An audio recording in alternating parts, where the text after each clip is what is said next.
I'm going to cover three of the new products today, but first of all, I'm going to start with Simon here.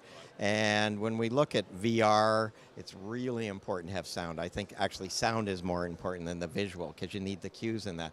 And you developed a new 3D microphone. Can you tell me about that?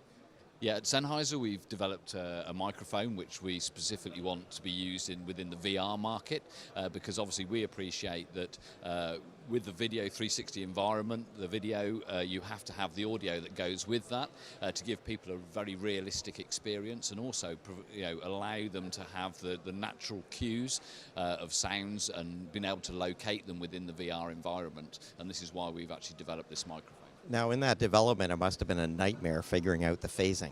It's been an interesting journey, and the microphone itself's gone through a number of iterations, and obviously the microphone, when it goes to the market later on this year, will come with some software which will help the user actually create the right audio for their VR content. Well, certainly when we went stereo, I found it a real nightmare teaching people how to pan things. I just don't get this 3D. How are you going to do that? Well, with 3D, I mean, obviously the important thing is obviously capturing the environment in the first place, and then actually positioning the audio with your video once you get into the sort of stitching stage. And obviously, again, we'll have some software which will help the user to actually locate and position the sound with the video. So we're trying to make it as easy as possible for people. That's great. Thanks, Simon. We're going to have a look at the action mic now.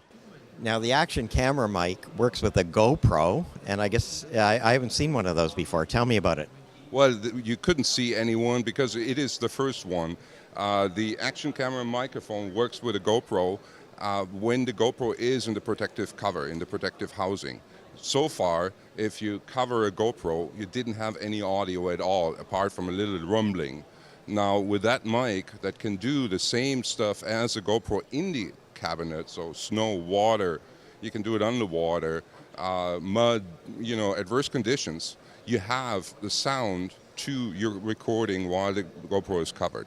So the GoPro is pretty wide angle, right? So obviously this isn't a shotgun or directional mic. No, this first model, that's a Omni mic, so it really captures what the GoPro more or less does. But the novelty here is it's not better audio to a GoPro recording, it is audio to a GoPro recording while the GoPro is covered. And does this record on a separate memory card?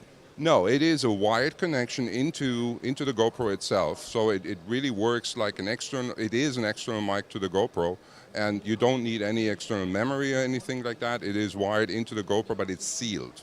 And it's conditioned, it withstands conditions like the GoPro itself. Well, GoPro certainly changed television, particularly on the production side, and I think audio has been lacking. Absolutely, and it's not just the guys that are using GoPro for their private use, it's also professional broadcasters, especially when it comes to sports. Winter sports, they put GoPro on a helmet of a snowboarder or skier, and with that, so far, it was a pretty brilliant image, a nice image, but you didn't have audio on that, and now you have audio with a GoPro. I'm looking here at a P2 HD camera, and these strange antennas hanging out. I guess that gives you great audio. But anyway, tell me about it. Yeah, so that is the EK6042. This is our new dual-channel True Diversity camera receiver. So dual-channel meaning I can receive 2 channels of audio, wireless. I have a switching bandwidth of 184 megahertz, so it's covering a wide range of frequency. And the best thing is the compatibility. So this is the really first receiver which is compatible to all our wireless transmitters, starting from Evolution Wireless G3 up to the D9000. And for the first time also, this is the really first receiver in such a small footprint, which is compatible to the Digital 9000. So this just screws on to it, and it runs off the same battery pack? Yeah, it runs off the same battery pack. There are several use cases to run the receiver. So one, as we can see it here, is inside the camera. So it's fitting to the typical slots inside cameras, like a Panasonic camera or also Sony cameras. There are adapters for that. But you can also run this receiver outside the camera. So we have an optional sleeve where the receiver is fitting in, and then you can run it in a sound bag or in any other way you would like. And it's featuring battery packs. So we have an optional battery pack to run it on batteries or also on external power. And tell me about range. Range, of course, is a thing. So we put a lot of effort in range, but we also put a big effort, since it's a field production and an ENG tool.